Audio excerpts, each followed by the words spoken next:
My photograph of Marilyn Manson was voted in the top 100 rock photographs of all time. Martin Scorsese, Robert De Niro. What are the specific things that keep you coming back to Ukraine? It doesn't matter what's happened to me. What's important now is never to think about what I can't do, but to focus on what I can and be the very best at that. That my body was broken by hatred, but it was rebuilt by love.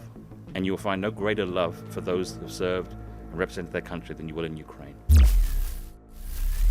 Hi, this is Joe Lindsley, American, talking to you from the United 24 studios in Kyiv, the capital of Ukraine, here with most fascinating person, Giles Duley, from the United Kingdom, from Wimbledon, London. Yep. Photographer, chef, adventurer, humanitarian. You were in Afghanistan embedded as a photographer. Before that, you were working in the world of fashion and rock and roll, taking pictures with the most famous people in the world. You got crazy stories from that, I think. And in Afghanistan, while embedded with U.S. forces, you stepped in a landmine, which, as a result, you lost 2 legs and an arm. And because of that, you're deeply committed to those who've suffered similar situations. And No, I mean, I would say actually I was there because I was already bothered by it. I've been working for 10 years documenting conflict when I got injured. And the reason I was in Afghanistan is because I was telling the stories of civilians. So it's interesting, people kind of assume that the path I take is because of my injury. And I'm like, no, I got injured because I had a strong belief that I could do something with my photography to tell stories. You're a Chicago Bears fan. I'm a Chicago Bears fan, but I also played it. I played rugby in the UK, and I was at kind of county level, quite a good level. And I remember this coach came and he said, look, we have this sport in the States where you just basically have to tackle, and I'm like, sign me up. I loved hitting people. But unfortunately, when I reached San Francisco, I had a car accident. I've flown back to the UK, and I was told, you're not going to do sport again. And sport was my life. I mean, I really was dedicated to sport. So lying in this hospital bed with my knees all bust up, I was an angry young man. I had no idea what I was going to do with my life. And then in that very low moment, my godfather unfortunately passed away. And the week before he died, he'd been out and he bought 2 things. 2 small gifts that his widow gave to me. 2 small gifts that were to change my life forever. One was an Olympus OM10 camera. Another was a book by the war photographer Don McCullum. Now, I'd never seen photographs like Don McCullum's, these incredibly stark black and white images of the wars in Vietnam, troubles in Northern Ireland, famines in Bangladesh, Biafra. And I looked at these photographs, and to this day, if I shut my eyes, I can still see these first images of Dons that I saw. And really by accident, I became a rock and roll photographer. It was the mid-90s in London, so it was peak kind of Oasis, Blur, Prodigy, Pulp, all these amazing bands. It was an amazing time because it was also the last hurrah of music magazines, because people still had to go and buy a magazine to see and learn about bands. And for 10 years, that's what I did. And, I met with, huge stars on the road with bands. My photograph of Marilyn Manson was voted in the top 100 rock photographs of all time. It was going pretty well for me. But as the years went on, I kind of got cynical about celebrity culture. I didn't like the way that women were portrayed in a lot of the magazines I worked. The industry was changing because as the internet came and things changed, it was no longer about, I wanted to photograph Martin Scorsese, Robert De Niro, and suddenly I'm photographing somebody that's been on Big Brother. I had no interest in these people. And it came to a climax about 10 years into doing this. So it's like I was in my late 20s and I was doing a photo shoot in the Charlotte Street Hotel in London. And there was this young actress, and basically they were telling her she should have her top off, and she was crying, and the editor was shouting at her agent was shouting at her. And I just watched it, and it was like, this was a eureka moment. I was like, wow, this is not why I became a photographer. So the rock and roll stories, I took my cameras and I threw them out the window of the Charlotte Street Hotel in London, and they smashed in the street below. But in reality, it was like a little hissy fit. I threw them on the bed. But it turns out the bed in the Charlotte Street Hotel is about the bounciest bed in London, and they kind of bounced off the bed, out the window, smashed in the street. Oh, so it did smash in the street, Absolutely, but not yeah. intentionally. No, Yeah. and actually for years I'd walk by and you'd see this crack in the pavement. I mean, this was a huge, great Mamiya RZ camera, which is very, very heavy. But it was a symbolic end of my career. I was 28 years old. I was also doing a lot of drugs, a lot of alcohol abuse.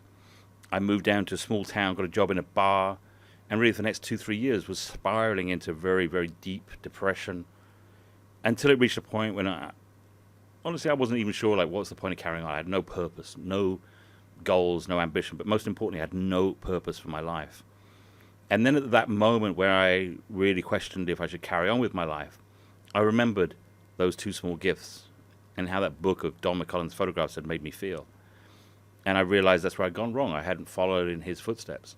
I hadn't become a war photographer. So I moved to Angola, and I started to document the impact of war.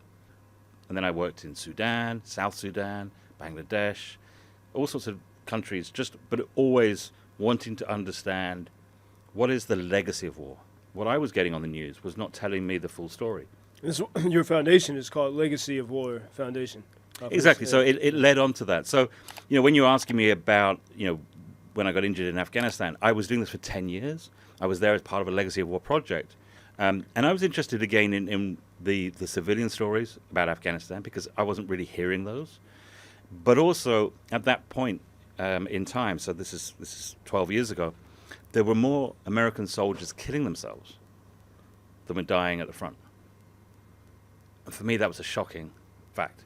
What was happening to these soldiers that were serving in Afghanistan, serving in Iraq, that when they went home back to the States, a lot of them were involved in domestic violence and other crimes, but also huge suicide rates. It's the same in the UK.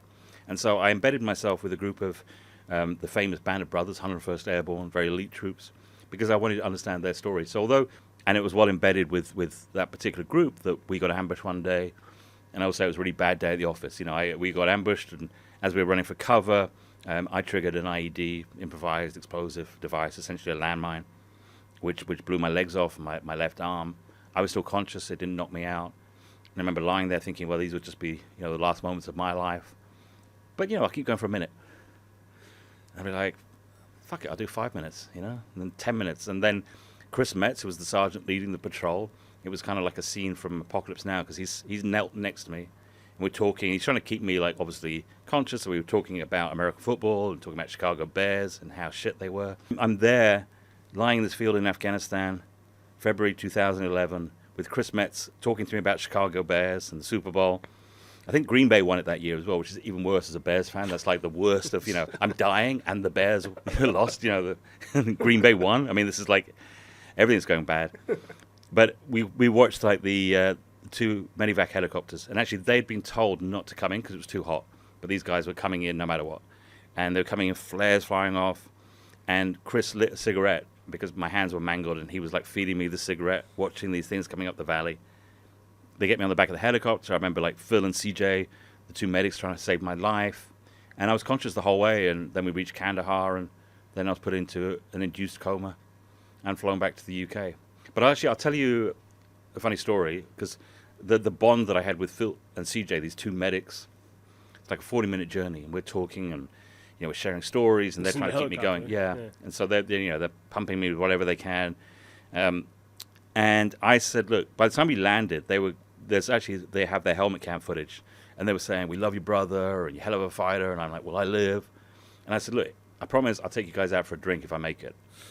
So the time passed, and we kind of reconnected on Facebook, and 18 months later, I was well enough to go to Chicago to take them out for a drink to fulfill this promise. They're pretty tough-looking guys. They got the mohawks, tattoos, 6 foot something.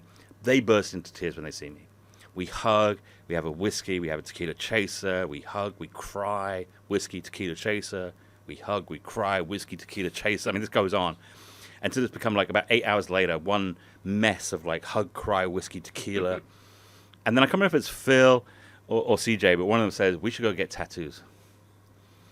And they wanted to get the date that they rescued me tattooed. Now, these guys were medics that saved hundreds and hundreds of lives. They did several tours. But it really hit me that my survival had meant something different to them, because a triple amputee, very rare survival. I think only 20 had survived at that point. I'm also a civilian. I was nearly 40 years old. I was a freak that I survived. And they'd seen me get my life back, and it really meant a lot to them.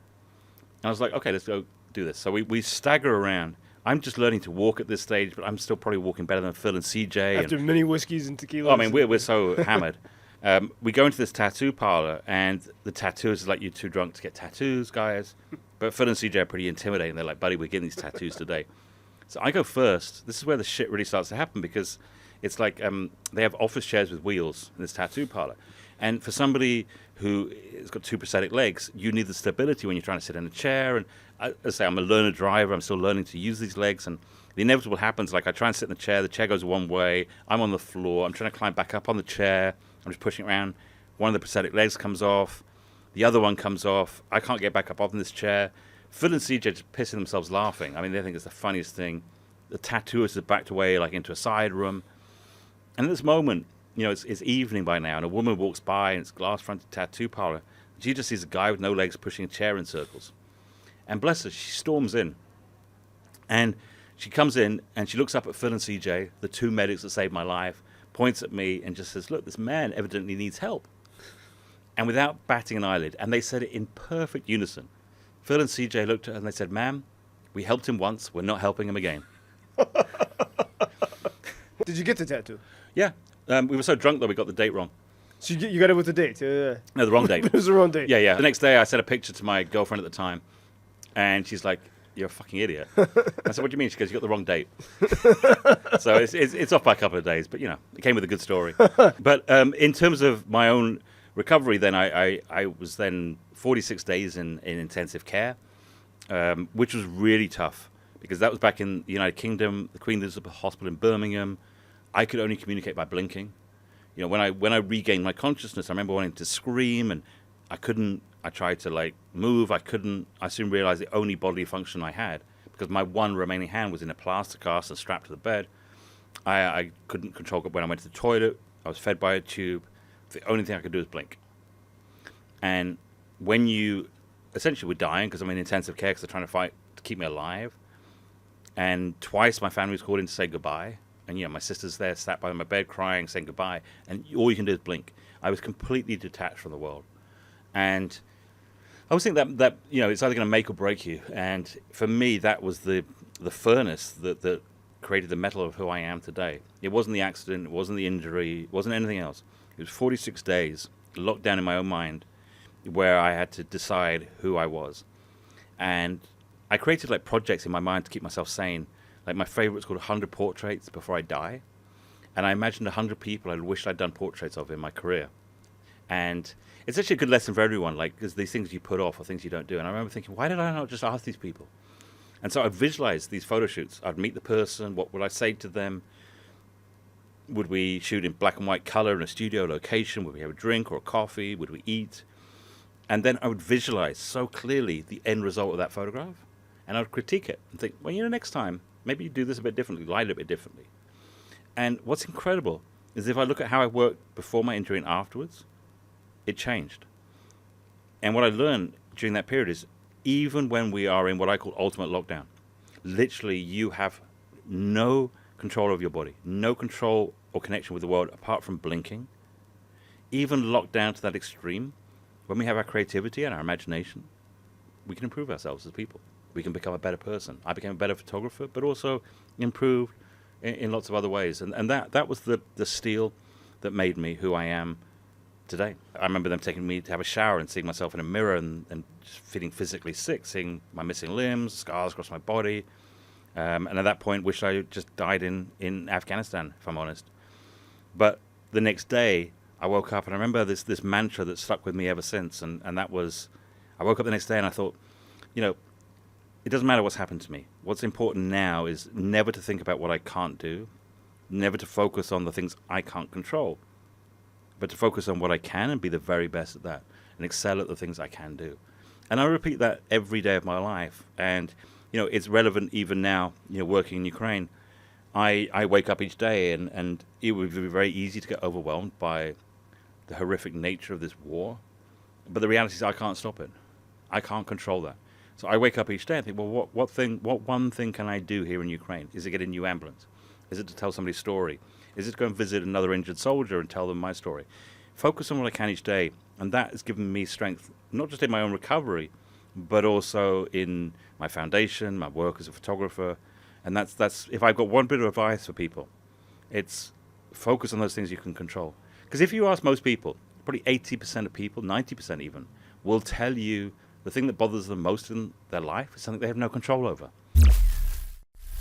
What are the specific things that keep you coming back to Ukraine? Why does this matter to you so much? So you know, when the full-scale invasion happened, we have a lot of partners who are civil society, and you know, over the years of visiting here, I'd realized that civil societies both incredibly strong and incredibly important. Here in Ukraine. Yeah, here in Ukraine, that transition from the sort of Soviet way of doing things through government control of everything into the modern country that Ukraine is, civil society played a huge part in that. So we tapped into civil society groups such as Fight for Right, our partners Cases, GAR, which is rehabilitation, but we plugged in with them and said, look, how can we help you? You know, the UN and also it's quite slow moving and all these things, and within a couple of days of the full-scale invasion, we were bringing over specialist wheelchairs. And what was great is because of civil society, you know, we would have somebody reach out to us and say, you know, I have 2 children with cerebral palsy, they need this specific type of wheelchair. We would source it in Europe, get it to the border, and within 2 days it could be delivered virtually anywhere in Ukraine through everybody just doing their thing. And very quickly we kind of thought, well, we should be doing more. We're doing everything from evacuations of those with disabilities and elderly, but we're also working with Cases, our partner, who are doing primary health care in kind of the grey zone in the frontline areas where they go into a village, because about 1,600 healthcare facilities, regional healthcare facilities, have been destroyed by the Russians. And especially sort of near the frontline exactly. places. And, you know, I was in Kherson Oblast last week, and I met a young woman there who's 26 years old. Describe, so Kherson Oblast is in southern Ukraine. Yep. What does it look like? It's beautiful. I mean, it's beautiful fields. It's really famous for its watermelons and tomatoes. It's very hot in the summer, but it's kind of like the garden in many ways of Ukraine. Not necessarily, you know, huge wheat fields, but it's much more kind of garden produce. I say some of the best tomatoes in the world. I'm half Italian. We know our tomatoes. These are up there with the best.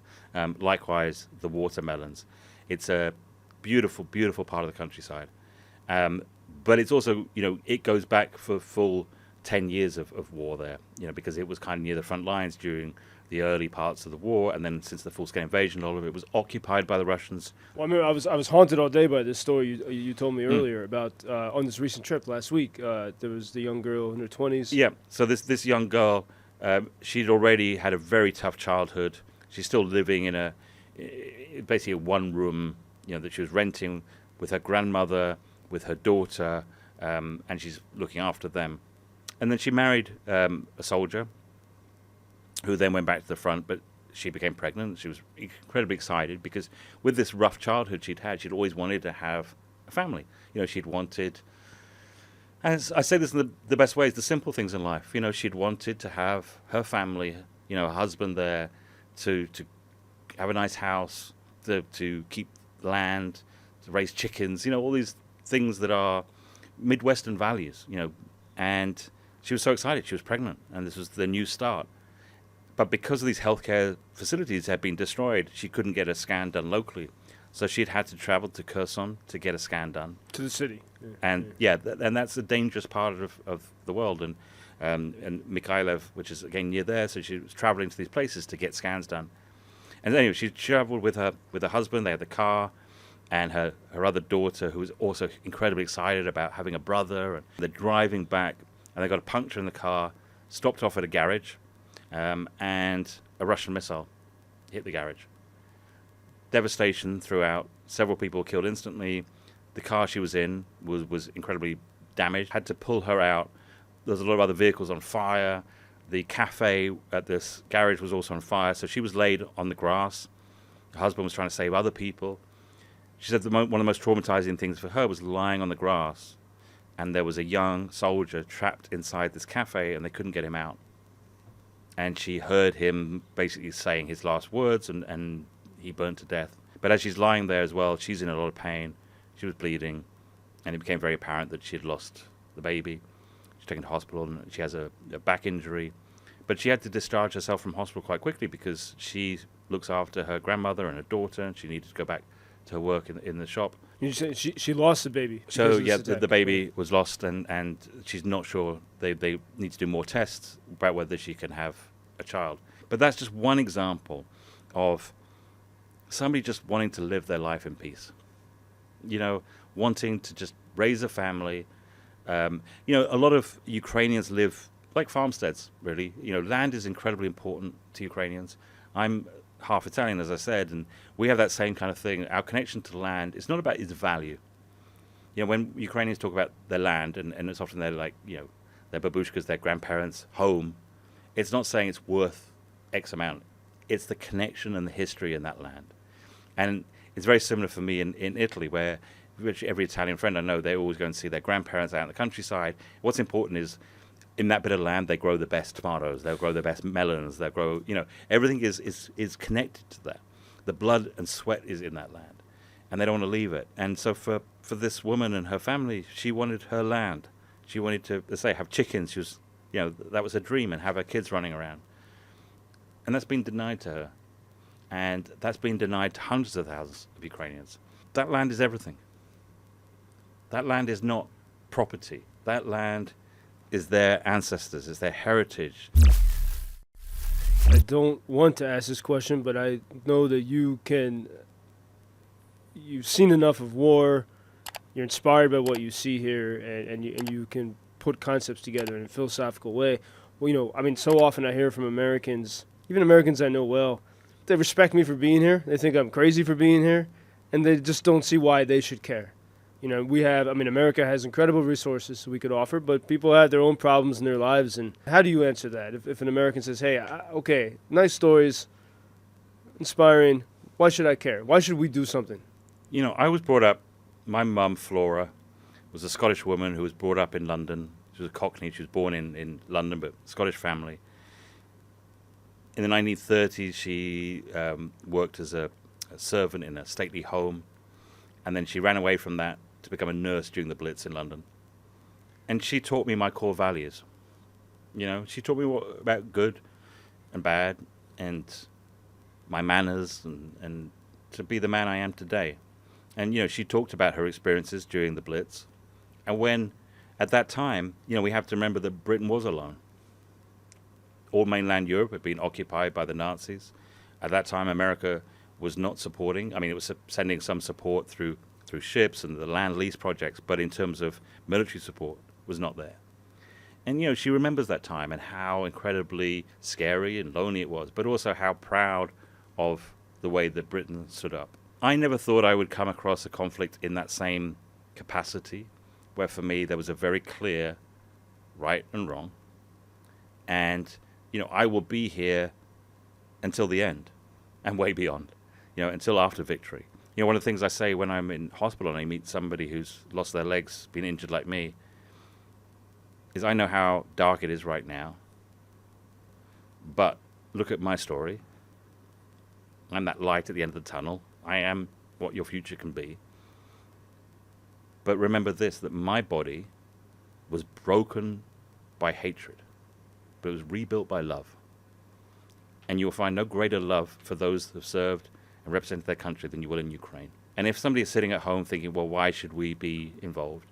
People had that same discussion in 1940 in America, going, why should we be involved in this war in Europe that has nothing to do with us? Why should we stand with Great Britain? But in the end, people did. And now we look back on it as being the greatest generation. And so for me, now it's a time when we look back and years from now say, did we stand on the right side of history? But you were saying the resilience is, you have a definition of resilience. You said it's something that, you said it's a gift. It's not something you can just obtain. What is it? Yeah, obviously my own personal story, people will often say, oh, you're the most resilient person I know. You bounce back from not just your horrific injuries, but a year in hospital, and now you're back doing it. Resilience for me is not something you can teach yourself. Resilience is life's outcome for your experience. The great resilience comes from great suffering. It's life's gift for those difficult times you've been through. When you realize you've got this greater resilience in you. It's like the elasticity of our mind is stretched, we're challenged, and with each experience, we get better at coping with the next one. Those that have really been through extreme have a different level of resilience. And resilience is not just the ability to cope with those difficult times, it's also an ability to celebrate life in a different way. And in Ukraine, there's generational resilience. And I think it's something, again, that's so important for people to understand. This did not start with the full-scale invasion. This did not start with the first invasion 10 years ago. This did not even start with Stalin or before that. Or not even with the Second World War. This has gone on for generations and generations. And so I think, again, it's such an important thing for people to understand when they're talking about Ukraine, they'll come up with their theories about why this war's happened. But all their theories and all the kind of conspiracies will always involve things that are recent. Look at the history. Say, look at the bones on top of the bones on top of the bones. And this country has fought for that freedom for so long. It's resilient, but it's tired. It's strong, but it needs support. And all I can say is that for the world, this is something that is clear, that Ukraine deserves its freedom. I mean, here where people are willing to die for it, you could make a deal and put up with some stuff, but no, people are willing to die for it. What is freedom? Like, do you have some definition of it having been here now? The true interpretation of freedom to me is self-determination. And Ukraine has to have the right to determine what its future is and how it chooses to govern, how it chooses to live, and how it decides to be part of a global community. But that all comes from true freedom. Well, and Giles, you mentioned, by the way, that you're a chef, and I'd be remiss not to point out that during those 45 days, you also taught yourself to be a chef in many ways. You uncovered that.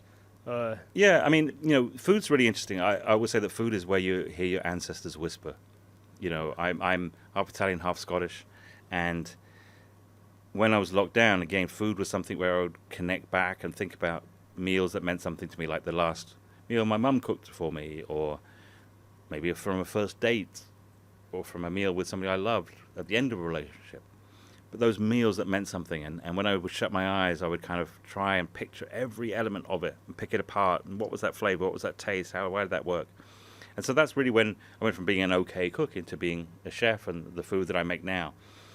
But again, it's something I've been very, very privileged to spend time, traveling around Ukraine from the east all the way up to the Carpathian Mountains and tasting food. And again, it's something that connects to history, to land, to culture.